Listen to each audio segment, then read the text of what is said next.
It's time for the good news. With Bobby. Tell me something good. There's a minor league baseball team in Florida called the Clearwater Threshers. They feed into the Phillies. And so in the major leagues, every team has a group of kids that are bat boys or bat girls that after the play is over, they go out and they grab the bat and they bring it in. Familiar with the bat boy, right? Oh, yeah. Bat girl, whatever. Oh, yeah, because sometimes I was a ball girl, like in tennis. Sort of same thing, right? The Clearwater Threshers have had a bat dog named Layla who goes and retrieves bats and has done it for 6 years. Last month, she retired. They had a big party for her. If you're on TikTok and you're like, I wonder what I want to look at today, and I'm tired of this algorithm, go watch this dog. It's hilarious. And the dog is trained. It knows. It knows when to go out, and boom, it does. Runs out, grabs the bat, boom, brings it right back in. Fans are also allowed to bring their dogs to the game. So, especially for the party with Layla. So it was a big dog party. And not that Layla knows what the party is, but I just thought it was fun. Also to train the dog, because at first the dog probably is going to run out in the middle of a play. Please tell me how they have dogs at the ballpark. I don't know, dude, because they'd be pooping everywhere and fighting. And I agree. peeing and I can barely get mine to go to a restaurant outside. Because all they just pull it. That sounds like a disaster. Yeah, it does. But good for Layla. Yeah, good for Layla. Yeah. SI.com with that story. That is what it's all about. That was Tell Me Something Good. Bobby Bones. Yeah. Top qualities in a man. I have 4 of them here. These were universally the 4 that married and single women said they have or they want with their man. Amy and Morgan are both here. Top characteristics. Amy, give me one. Emotional intelligence. Manly. Can fix things. A hard worker.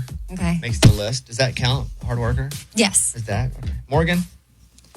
I would say a good listener or a good communicator. Those are probably on the same. Nah, didn't make it. You guys are not very good at this. Yeah. Lunchbox, what do you think women want in a man? Money. To be able to provide. Yep. Yeah. Okay. Security. We had to go to Lunchbox to get this. That's why I Go switched ahead. from emotional Amy, intelligence to 2 more. has manly hands. The 4. the 4. We have 2 of them. We have provider and a hard worker, which could go hand in hand. But go ahead. Generally across the board, women want these 4 qualities, fundamental qualities in a man. Kind. I'll take it a gentleman. Okay. So Venn diagram, those circles are very, very much on each other. Kind, So thoughtful. Yeah, gentleman-like. One more, Morgan. I mean, not the way that it's going. I don't know. Maybe a good cuddler. What you meant to say was a big heart. Yeah. Big heart. What the? Educated is the next one. And it doesn't even mean formal educated. It just means... Street smart. Why do you say it like that? As long as they know stuff. You know, You said it like you're so street smart. like someone that can take care of you. Take care of things. Like street smart, man. Street smart. Someone that's been around. You know what I mean. Okay, let's go to Amy and do the morning corny. Here we go. The morning corny. How do BMX riders greet each other? How do BMX riders greet each other? Wheelie, nice to meet you. That was the morning corny. All right, nice. Hey. The Bobby Bones Show. You send an email and we read it on the air. It's something we call Bobby's mailbag. Yeah. Hello, Bobby Bones. My 9-year-old son had to get glasses over the summer. We just had an incident at the park where a kid called him googly eyes. It really upset him. He's going back to middle school next week, and now he's worried his classmates are going to make fun of him. What advice would you have from dealing with people making fun of you for making fun of him? What can I do as a mom to help him? Signed, mom of a soon-to-be 4th grader. Yeah, this sucks. And it's not something that you can really protect him fully from, nor do you want to, because this is going to be part of that life skin. And it's okay to develop some of this skin at 9, 10 years old. You can always go the contact route if you want to do that. As a kid, there's no chance I would want to wear contacts. I don't want to wear contacts now, so I don't. And also, I only have one eye that works. So even a contact in it, I feel lopsided. I think he's just going to have to learn, but with your help, that some kids just wear glasses and some kids are different. And he's lucky to get to wear glasses because he can see now. I would also show him people that are cool that wear glasses. For me, I was able to find 2 people that I really, as a kid and young teenager, idolized. And they wore glasses, but big, thick, dark rim glasses. And that was Buddy Holly, the singer, and Rivers Cuomo, the singer of Weezer that sings Buddy Holly. And so I was like, man, they're cool to me, so I'm going to be cool like they're cool. Not cool to everybody, but cool to some people. And so I did. I just mimicked the people that I liked. I would help him find people that he thinks are cool. Heck, let me know. I'll send him a video. He may not think I'm cool, but I'll be like, look at me. And then I'll show him a picture of my wife, and he'd be like, oh, yeah, nerdy guys can get pretty girls. And yeah, kids are going to make fun of him, but only for a second. The whole glasses thing goes away. That's a fun couple of days for bullies. And they may, like, if they really bullying you, use them against you, but they don't make fun of you forever. But I would just find heroes that he can find that also wear glasses and show him that. Yeah, I think that's good advice. I mean, you've been through it, so I think that's why you know here, how I to show up and Lunchbox handle is it. like, hey, 4 eyes. It takes my glasses and breaks them. Stomps them in the ground and rubs his foot in it. And I come sit down and I can't do the show. Yeah, that's tough, but I don't think this is a full protection mode thing, honestly. I think a little adversity is okay because he's going to have to deal with it eventually. And it's pretty cool. Glasses are cool. Just find cool people that also wear them. Yeah, I want glasses now that I'm having to do like the squint and reader thing. No, you don't want glasses. Yeah, you can't lay down because your glasses are on. Listen, I know. They fog up. They fog up in the summertime. Dear God, if I go from air conditioning to outside, and what I do is I go from air conditioning to outside and jump in the car and drive real fast, and that's not good. I know, but it's one of those things of like, if you don't have it, you want it because you've got your cool accessory. When I was in college, my roommates and I, we went and got glasses that had no prescription inside of them. It's definitely a vibe. I would wear it to class and I just felt more studious and it was part of our look. Like we liked it. So, that's fun. If you can do that and take them off and not need them, that's fun. Yeah. And then now that I have my little reader things, I don't like that I have to squint if I don't have them. But glasses, I mean, for someone that never had them, it's like you could also tell them, you know what? There's some people that don't have glasses that want them. That's a good one. And they think that it's cool that you have them. And also, just it's a good reminder of this is how this has made you feel when people have picked on you. So remember that if you ever want to pick on somebody for some other reason, right? Yeah, like braces. Hey, find somebody with braces. That's what you do. You find somebody with braces and you take it out on them. No, that's what I'm saying. My bad. Don't. My bad. Yeah, of course. Exactly. I'm kidding. I know you are. You give good advice. All right, thank you. Good luck with that, Mom. Let me know if I can help too. I'm happy to do whatever. If he thinks I'm cool, I'm happy to send him something. We got your email and we read it on the air. Now it's time to close Bobby's mailbag. Yeah. All right, coming up, a bizarre scam that you could fall for. So, man, there's a lot of these, but it's another scam alert coming up. Scam alert, scam alert. And then also, Amy almost fell for another scam in her email that she says is so good she wants to talk about it. We'll do the scams, but we're also going to counter that with a hack where if you've messed up your furniture with water rings, Amy's got a really awesome wood hack. So if there are rings on your stuff, you can fix that. That's coming up next segment. Hey. The Bobby Bones Show. It's the Bobby Bones Show.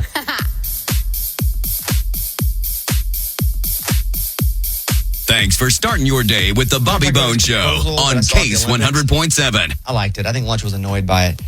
You think it's stealing the spotlight? Oh, 100%. Because what happened is it's a mixed doubles badminton team, and they win the gold medal. And they were walking off, oh, yay, celebrating. And the girl who was part of the team, her boyfriend is waiting over there, has the parents on FaceTime on the big screens, and he gets down and proposes. Steals the absolute thunder of the gold winning badminton team. Because if you're the other guy on the badminton team, you're like, well, now everybody's just talking about the proposal, not my gold medal. Who cares? He couldn't have waited a day? But I don't think that takes away from the goal. All the press clippings were, so-and-so get engaged. I don't think there would have been any press clippings. After they win gold. Let me play you a clip here. All right, hit the clip. Jung Soo-wei proposing to Hwang Ja-chi Jung. She said yes. She said yes. If anything, it added. For sure. Yeah. And it was obviously a really special moment for her. I wonder if he'd have proposed, though, had they not won. That's where my mind went. Had that mixed doubles team finished fourth, third, even second, would he have not proposed because he wanted to be perfect for her? Good question. I'm going to think hopefully not. I would think hopefully not, too. I would think her winning actually is what made him propose. But now she has to be what was more exciting, the gold medal or the engagement? Both. they both can be exciting. No, it's the biggest moment of your life. You've played badminton. I don't know how long you trained for badminton. You've been playing badminton since you were 4, and you win the gold medal, and you come in with the engagement on the same day. So now it's just like, oh man, it's all the same, one and the same. Don't you think, though, that these two adults understand the environment they're in and how it's going to affect the press, the Olympics, their life going forward, and we should kind of let them make those decisions based on being harsh about what they did? I think people get caught up in the hysteria of a moment and the Olympics. You're like, oh, this is a big event, so I'm going to go ahead and propose. It's sort of like people that do it at Christmas. It's like, they freak out because Christmas is a big deal. So they do. I think people that propose at Christmas actually forgot to get a gift. Or Valentine's Day. Yeah, or Valentine's too. It's like, oh God, I got to get a gift. And we're at that stage where I got to do something good, so I have to propose. I mean, because we don't even know the name of the guy that won the badminton. We wouldn't know who either one of them were. I don't know that I can hop on board with that one, Lunchbox, because everybody experiences a holiday. We all have access to that. Like the Olympics, this is such a small percentage of people that have that. And exactly. And so I bet why the do badminton partner knew. I bet the badminton partner knew. Yeah. I bet the badminton partner was told, hey, I'm going to propose either here or somewhere else nearby. And he's probably like, well, man, what about my gold medal? Isn't my gold medal important? No, because all the cameras were over there. Like, they had this guy surrounded with cameras and made her walk that direction just so she would see the proposal. Felt so bad for her partner. Absolutely stole the spotlight. It's a sham. The fact that you care so much, you're so passionate about this. Yeah. That was my next comment. Is it's interesting, like the things he gets worked up about, and that he spends a lot of time thinking about. It's also a really positive day for somebody, and he's still so angry about it. Science shows that 10s tend to marry 10s, and less attractive people tend to marry less attractive people. An analysis of 27 different studies going back to 1972 finds people tend to date and marry others who have a similar level of physical attractiveness. This is from a research journal. Romantically, people do not step much outside their own league and are reasonably accurate at judging possible partners, unless there is an extremely high level of wealth or social circumstance involved. Your thoughts? Yeah, I feel like most people match. Like they match in their looks. I feel like most people match. There is the occasional like, I think that I wonder what's up with that. Will not go down. But looks are so relative. Like someone's up or someone's down might be flipped for. Not to guys because we're stupid. What? Guys, no, we know. But you have guy friends where it's like you think, oh, she's pretty, and another guy might be like, nah, it's not my type. I'm into this person. I don't know a single guy friend who is with someone lower than them on the scale. They will get someone even or higher, or they won't do it. Oh. Because the physical part is so important to guys, because we're like, guys dumb, we just need something pretty. Where I do know women who are dipping down a point or two because there's some quality about the guy, but still in the range, right? I would say the range of 1.5 is kind of the range where you can float a bit. But I don't know. Do you know a single guy, Lunchbox, that's like, you know what? She's not as good looking as I am, but I like her heart. Yes. No one marries for the heart. Guys don't marry for the heart. And you don't the heart's a big part of it, but guys are just way more surface. Yeah, you don't see a guy that's like, I'm going to just marry that. She looks like a horse, but I'm all right with it. Like, no, you don't have to. Why is he just being so descriptive? Well, it's just true. Very much so. That's how guys think. I don't agree with what he said, but guys are like, I would like to find someone who I'm attracted to that also has the qualities. Where women can go, I would like to find someone with these qualities that I'm also attracted to. Yes. In that order, priority. I truly believe that's why I'm a woman in the room, Morgan's a Morgan in the room. Don't you go, like, at this point in our lives, I think we've realized, like, we'd rather go qualities that they have over just looks. And maybe when we were younger. Women say, okay, he has money, I can get over the looks. No, it's not about, I have my own job. It can also be funny. Yes, humor is huge. How relaxed are you? I never heard anybody get married for relaxed. For relaxed? Oh, sorry. No. They make me feel relaxed. Why are you marrying him? He makes me feel relaxed. No, just that ain't calm. You know what I mean? Like not so uptight. Morgan, where does your guy on your scale? Where do you feel like both of you are? Oh gosh, I don't know. That feels tough to like objectively say. Yeah, I've not seen his face. You've hit him from us. I know. Gosh, to me though, like I wouldn't date him if I wasn't attracted to him and he wasn't awesome. And which is my point, because there are some guys who will date someone at first just because they're hot and figure out how to make them awesome, or then they'll leave. Or sometimes they'll just marry them if they're just hot. Oh, gosh. That sounds miserable. Yeah. But guys are able to have a superpower that are uglier than girls to convince them to like them. For example, I'm way uglier than my wife, but I can be funny. I know you say that, but when y'all are together, you match. Like, I don't think it's as drastic as you see. Sometimes people look at us like, what the? I can see it. And then you're like, I'm funny. Look at me, I'll tell you a joke. I'm hilarious. I'm successful. She's funnier than me, though. Yeah, I know. So men will not marry down with looks. Women will if there's a quality that lifts them. Right. I don't know if you want to hear that or not, but I feel like that's the truth. Yeah, I mean, I think that women, we want the humor. We want the kindness. We want the empathy. We want, like, you to feel. And a 6 can be a 7.5 if you have all those qualities. Yeah. Okay. With guys, it really doesn't work like that. Oh, golly. That's a bummer. Yeah, a 6 is a 6 and maxes out at a 6, and they can only fall if they don't have that. This makes me think of one time in 7th grade, I really liked this guy, like big time. And I remember one of my friends, they would ask around, like, hey, what do you think of whatever? And it got back to me. He was like, he thinks you have a really good personality. Oh, that personality thing was always tough. And I was like, as a girl. Yeah. As a guy, I'd be like, sweet, I'm in. I know. I don't feel like, though, and maybe Amy's different than me in this, I don't feel like you can force attraction, though. Like, I have to be attracted to somebody if I'm going, at least on some level. Like, their personality could be amazing, but I can't force if I am attracted to you or not. I think a guy can convince you with hard work to be attracted to them. Yeah, that can grow. Like, over time. If you're already borderline, if you're walking the tightrope, you're like, I don't know if I'm attracted to him or not. I think he can then have qualities and convince you to be attracted to him physically because you have the depth as a woman to do that. Where a guy, generally speaking, not going to happen. They're not going to be like, I don't think I'm attracted to her. And then all of a sudden she raps Tupac, Dear Mama, and all of a sudden he's like, well, dang, she's awesome. Yeah. You're just not attracted. I did end up going out with that guy in 7th grade, though. And how that personality Because I guess it worked for a little bit. Mm-hmm. But it was also 7th grade. To hear that at first, I was kind of like, I won't ever forget it. It's like one of those things where I was like, oh, well, I'm going to use my personality then. It's time for the good news. With Amy. Tell me something good. So did you know they have to replace the life jackets under the seats on airplanes every 8 to 10 years? Huh. And they never get used, really. Huh.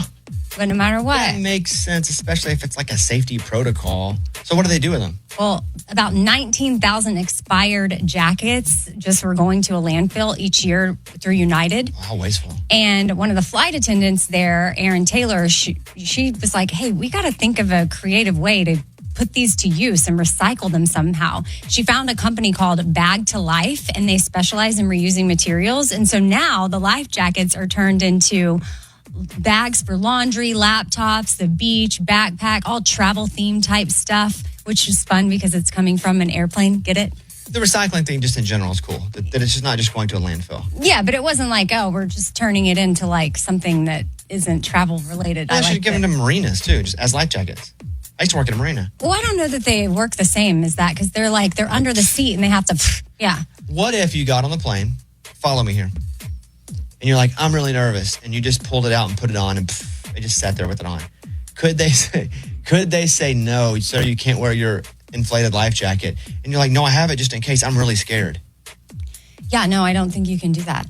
Why not? Because it's there for safety. Because now that you've done that and it's not time to use it yet, or there wasn't a need for it, now they have to replace it.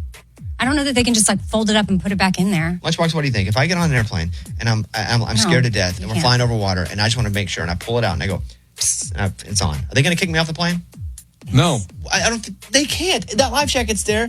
For you to feel safe. Because they also probably don't scream, put your life jackets on. You probably just do it whenever you feel scared. Right. Well, you can't make your little oxygen thing come down and put that on and be like, I'm scared. Man, I don't know how you make that come down. I think if it hits a certain amount, right. Boom. But I would love to have an eject button on that thing. And I'd be oxygen mask and life jacket. That's hilarious. You'll be ready to go. Do that before takeoff so no one will sit next to you. I'm on a Southwest flight 40 minutes down to Atlanta. I got a life jacket and a mask on. But that's a good story. I like that they're doing that. All right. Thank you. That's what it's all about. That was Tell Me Something Good. Bobby Bones. This is the Bobby Bones Show. Time for the news. Bobby's Big Stories. The U.S. is dominating the medal count with 72 total. However, we're 2 behind now in the golds. We got to win both. Oh, it's not a true victory. We have to win golds. We're down 2 to China. You don't want to lose to China. Yeah. But we've already won the full medal count, but we have 5 million athletes out there. So we got 2. We're 2 behind. We got to go. I think basketball probably get a gold, we hope. I think we're set up pretty good. Now it's track. Track's cool. Noah Lyles won the fastest man race yesterday. He won by like 5,000th of a second, which is crazy. That's crazy. Which, when they went to, the announcer thought the Jamaican guy won. The announcer said, it is, whatever. Jamaica wins. And the Jamaican guy's toe actually was over the line, but the toe doesn't count. It's the abdomen. Oh, the body, yeah. Yeah, he leaned, and the abdomen is what got it. So they go to the photo finish, and Noah Lyles, the American guy. It was awesome. It's awesome. Unless you're from Jamaica. Yeah. Because the announcer was like, hey, wow, the Jamaican won. And Lyles had to come from behind a little bit. Yes, a bunch of medals over the weekend. Super cool. Simone Biles was a beast, although she did not win this morning. I think they were doing the Spoiler beam. alert. Yeah, well, I mean, it happened live. So the beam. She fell. No comment. I'm going to watch later. Yeah, but it already happened. And I'm not spoiling anything. Okay. Are you grumpy even though the sun is shining is the question. Experts say hot, humid weather disrupts central nervous system functions, upping the risk of bad moods. Once the temperature gets above 85 degrees and the humidity increases, that's when you'll start to sense your mood is getting affected back to negative. Experts say it's best to fight it with extra hydration and cooling off in a pool or body of water. From Woman's World. Would you rather live somewhere super hot or super cold? Cold. Really? Has that changed over time? I hate cold. I don't like being super hot. I don't want to be, and I'm one of the people, I get agitated in the heat like that. I would so much rather be somewhere hot. And I love going to Boston and Chicago, like 2 of my favorite cities. Yeah, you can bundle up. Like December, January, February. God love you guys. That's for you, not for me. You can't do anything in the cold. No chance. I don't have it in me. Like, I would just go live in the most humid place ever. I don't really get grumpier when it's hot. I just go inside. That's what I do. True. Yeah. Woman starts raging, throws her computer at a Frontier Airlines worker after missing flight from the Chicago airport. Was it hot outside? I don't think they were outside, but that's funny. An enraged woman was so angry at missing her flight, she threw a computer at a staff member. Oh, yeah. The female customer got violent with the Frontier Airlines front desk after she allegedly missed her flight departing in footage captured by a bystander. Oh, you know I'd have my phone out. For sure. Somebody started... We saw somebody going berserk at a rental car place once, like yelling at them. And so we pulled our phone out and we start recording. And they're really giving them the business. And I'm wondering at this point, should I step in to just diffuse it a little bit? And I didn't. But I wanted to hear like whose fault it was. And 99% of the time, it's not the person at the desk's fault. It's like the waiter at your restaurant. It's probably not their fault that your food came back something wrong with it. Having waited tables myself, most times it was the kitchen's fault, right? Because they're under a lot of stress. And this person is at the rental car place just giving them the business. And I'm like, wow. Turns out they were at the wrong rental car place. Ooh, that hurts. The worst. Oh. They're like, how do you not have a reservation? And I'm recording it. And the person's going through and they're being super patient because I think they probably deal with this a lot. Are you sure it's at rental place X? I know for a fact because I've been a gold member. Man, we don't have anywhere in the system. And they look at their phone and you can tell the moment when they realize they were wrong. That's the worst. It's like you go, actually, I'm over it. Yeah, because they're like, okay. And they tried to like play it off. Oh, they didn't apologize funny. immediately? No. So funny. Because they tried to play it off and everybody knew that was watching. But in this, the person's waiting to check in with the front desk and the woman who got all upset jumps over the luggage scale and then confronts the employees, and then somebody jumps in the middle and the person just chunks her computer at her. Like there's something happening in this person's life that's not completely flight related that caused this. Or she has a big meeting and she missed the flight to the big meeting. But that's also on her. Even still, it's also on her. Should process that in a healthier way. Yeah. I just wouldn't throw a computer for any reason. That's money. Yeah. That's also, it's like people who break stuff, like punch holes in walls. I never have been that person. I don't have a lot of rage in me. However, I always think somebody's got to pay for that. And usually it's going to be me if I'm breaking my own stuff, you know? Yeah. Kobe Bryant Staples Center locker, which we talked about, sold for $2.8 million. They thought it was going to go for 1.2, but it was his last locker when they played at the Staples Center, when he played for the Lakers, and they sold it at an auction for $2.8 million. So who gets that money? The person that... Whoever had... Oh, okay. The person that took the locker. Okay. That's awesome. Yeah, I don't know who took the locker. They were going to toss it out. Like, they were tossing out a lot of those lockers because they were just rebuilding the locker room. And whoever snagged that. I know. Right, really smart. I know.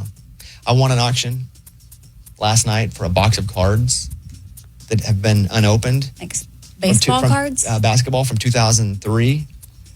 I'm really hoping there's a big boy in there. A big boy would be like Kobe? A LeBron signed rookie card. Because I paid a pretty good amount for it. But if there's a LeBron signed card in there, you're talking about $1 million card. No way. I'll tell you more about it later. The odds are it's not in there. But you're talking about, they can't find this one card that's in this whole set. And so I found an old box that's still sealed, and I bought it. But it was nothing, it didn't cost nothing like this. Well, let's hope not. Yeah. Can you imagine? I cannot. No. Aerosmith is retiring from touring. Oh. Completely because Steven Tyler's vocal injury is not able to be fixed at all. And so they're not going to go out and only halfway do it, so they've retired from touring. Steven Tyler's 76 years old. Super nice guy. When he would come in, he was, right? Wasn't he so nice? Yeah, I saw him in the garage when he was leaving. We talked about green juice for like 10 minutes. And he's 76? Dang. Fortune Cookie inspires at North Carolina's, what's up? You're going to tell me. They won the lottery. They won something. Yeah, North Carolina families, $200,000 lottery win. The Fortune, he got inspiration from the Fortune Cookie and said, hey, you should buy. So he went and bought, and it was a $5 pot of gold ticket and won $200,000. Boom. From UPI. See, you guys say fortune cookies are stupid. We don't say that. We've never actually said that one time. Not one time on this show have we ever said fortune cookies are stupid. They're fun and they taste good. Yeah. Yeah, and they predict the future. That is not true. There you go. That's your news. Those were Bobby's Big Stories. We've never said fortune cookies are stupid. Ever. I think he just says words sometimes. Like the other day, they were we got them with my kids, and it was so fun to open them up and see what everybody's was. Like, I think they're awesome. Okay.